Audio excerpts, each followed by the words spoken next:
had a client who was just 100% discouraged. They had never gone through the pre-approval process, but they were just discouraged with life. They felt that getting a home was impossible. Nobody in their family had ever bought a home before.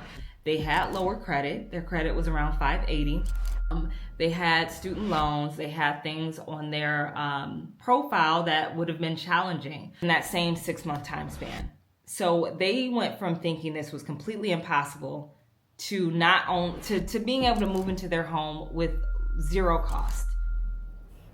I mean, literally, it's that simple. From downtown bus to places green, Arianna knows what you need. Every step she leads the way, making dreams come true today. Work with me if you want that key. Open doors to destiny. She's the one to set you free. Work with me if you want that key.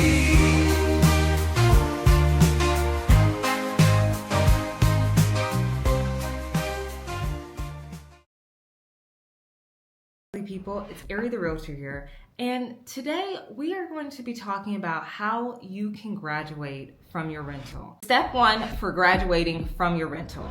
Step 1 is to fill out an application. See where you're at. But let's say baby step 1. Look at your credit report. See, okay, what are some items that I'm kind of concerned about that might be a hindrance to me purchasing a home? Bring this to your lender's attention so that way they can go through the possibility together with you.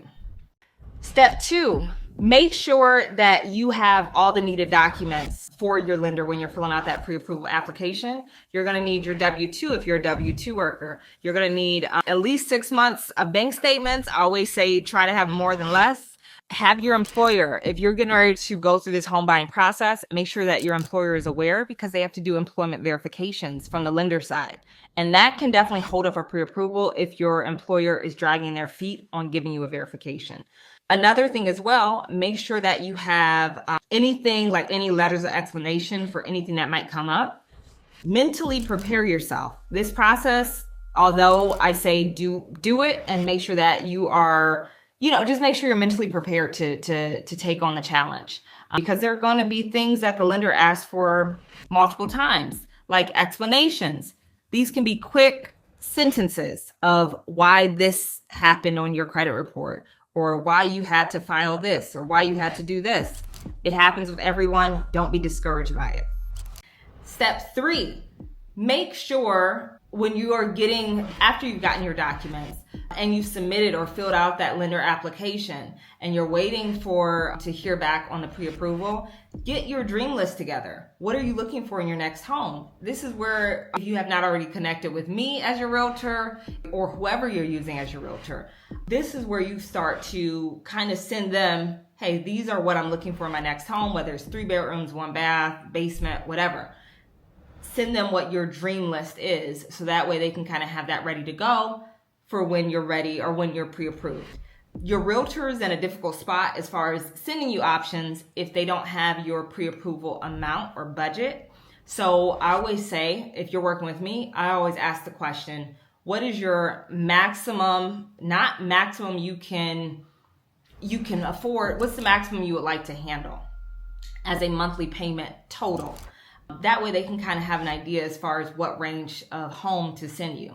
And also when you're looking at homes on your own, remember property taxes factor into the home payment.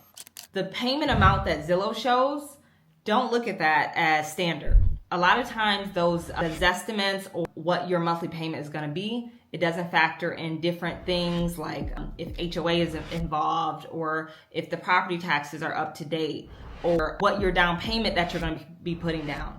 A lot of times those sites take 20%, assume 20% that you're putting down. In actuality, you might be putting down 3.5% or 0% if you're doing VA or USDA program. So don't take that monthly payment as face value. Let your lender send you an actual breakdown of what your monthly payment will be and what you have to bring to closing.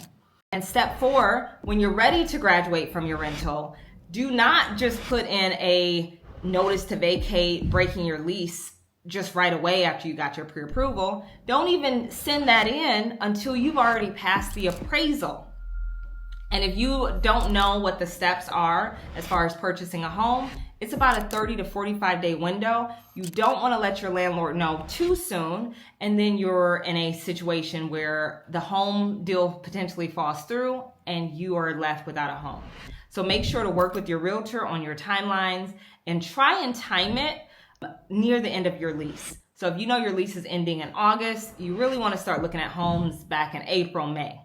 Just to be on the safe side and kind of give yourself wiggle room. It's better to have more time than less time. And sometimes, depending on if your realtor is able to get you closing costs, and if you're able to get into a down payment assistance, the money that you would have used for closing, maybe you can use to end your lease early. Work with your realtor and your lender on these particular timelines. And then step 5, I don't know if I'm on I believe I already said step 4, but step 5, after you've already kind of built out what your timeline is and you did not notify your landlord just because, wait until after the appraisal is done, wait until you really essentially get the clear to close. Most leases have 30 days notice to vacate. Make sure you've looked over your lease as well, that way you kind of know what is your timeline. Can you break your lease early, or can you give a notice to vacate within that 30-day window? And then step 5, be ready to graduate from your lease. Make sure that you have, your furniture moving. Make sure that you've cleaned the apartment or the unit, and that you get your security deposit back. So that's extra cash for you to use on your new home. And on top of that, if you are ready to make that leap and graduate from your rental, make sure to look at my next video, which is the steps to putting in an offer and what the timeline of offer acceptance to keys in hand look like. We can get you into your new home very quickly with no issue. If you work with Lee, we will absolutely get you that key. And if you want to know more information, and if you want to join my Graduate from Your Lease program, comment below and I'll send you all the steps and how you can join. We do weekly Zoom meetings as well as a webinar training session, so that way you'll be absolutely prepared and ready to get your keys. It is not impossible. It is absolutely within your reach. Make sure to like, follow, and subscribe, and work with Lee if you want that key.